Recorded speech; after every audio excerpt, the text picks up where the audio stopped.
We've returned to the cellar looking for features that weren't encountered in that original project. Right, this point right here, 1.05. Returning more than 4 decades later, hoping to uncover clues going back centuries. We found a lot of cool stuff even in the ground right now. This is likely a flower pot, so it likely would have been a plate or a bowl. The answer to that mystery? A plate.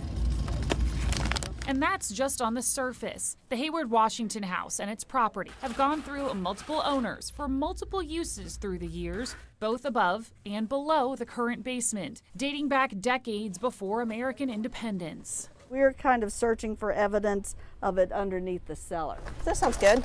For that, there was a gunsmith shop and workshop and 2 dwelling houses. Signs of John Milner's business and the homes revealed through uncovered brick and mortar. Those signs encouraging to a team of researchers from the Charleston Museum, College of Charleston, and even the University of Maryland. They'll be carefully digging through the site this week. We're just stripping it off to come down on this kind of ashy, gray, more sandy layer. The items recovered vary and come from different periods of Charleston's history. They're really just very beautiful. Pipe would start long when you first bought it. Kind of an early 19th century artifact. Some bones cluing in to what was on the dinner menu, pork products.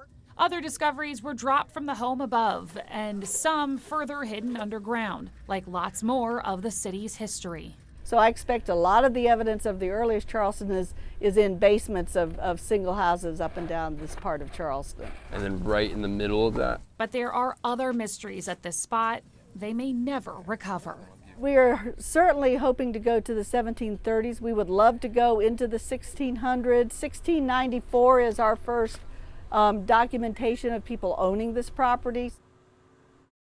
Yeah, it's beautiful. If it just weren't so windy. So we're launching the 12th season of our water quality testing program today. Well, that is a friendly egret. Clean water is important for us because we love to fish and swim and paddle and do all those things, but you know, clean water is also important for the wildlife that inhabit our estuary too. Whoa, I got you! A lot of our waterways still have septic tanks within their watersheds, which can be a particular problem for water quality. The Federal American Rescue Plan Act had money for states to distribute, typically targeted at water and sewer upgrades tied to public health and environmental improvement. Just recently, the Mount Pleasant Water Works and James Island PSD have gotten funding from the state of South Carolina through federal funds. The data will tell the story, and so at the beginning of every season, you know, we're hopeful for some improvement.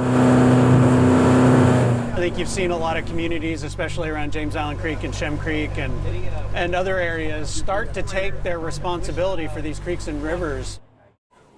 Almost 450 so far since 9 o'clock. Okay.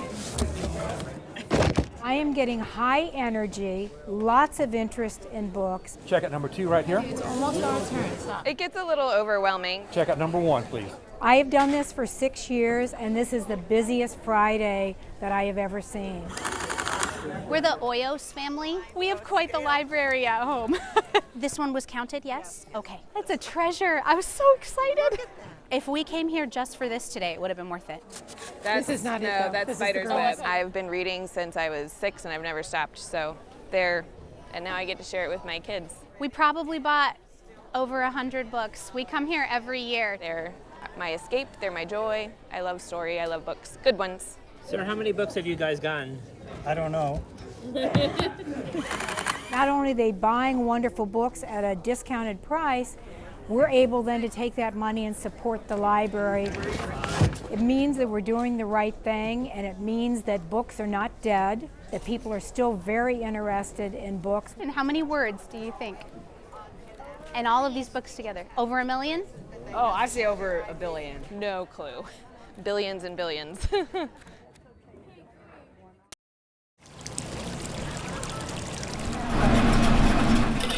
I'm actually replenishing some creamy, smooth, low country grits. to go with our shrimp and grits that we're selling. Thank you, ma'am. I think it's a lot of people. I see a lot of people every day we've been here. 2 shrimp and grits and a geechee, correct? Sure, yep. It's been a pleasure being a local food truck owner and being here. I love Charleston local food because I used to live in Charleston for 23 years. Thank you. I love it because I live in Mount Pleasant, so I'm used to a lot of these vendors. I'm for the small business owner. So we're just searing off some shrimp right now.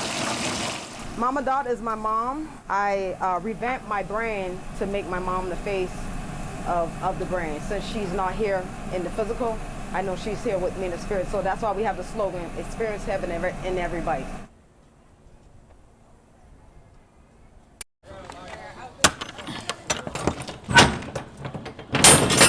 A lot of bikes. We are unloading all of the bikes. We are doing the bucket brigade of bikes. Hello. Of course it's worth it. Lots of deep breaths, and I'm just, the trucks were a couple hours late, 30 bikes didn't get delivered in time to get built. So they will get delivered today. We'll have volunteers build them throughout the day. Today will be 224. Well, a little bit of everything. A little bit of supervisor, a little bit of putting bikes together, loading bikes onto trucks. It is the volunteers that make this all possible and that make going places. Beautiful. So we'll see which way is longest. Well, that's what we're trying to open it up so we can see. Doesn't matter if all the little things, work out the way I hope that they do. In the end, the kids will still get their bikes, and that's all that matters.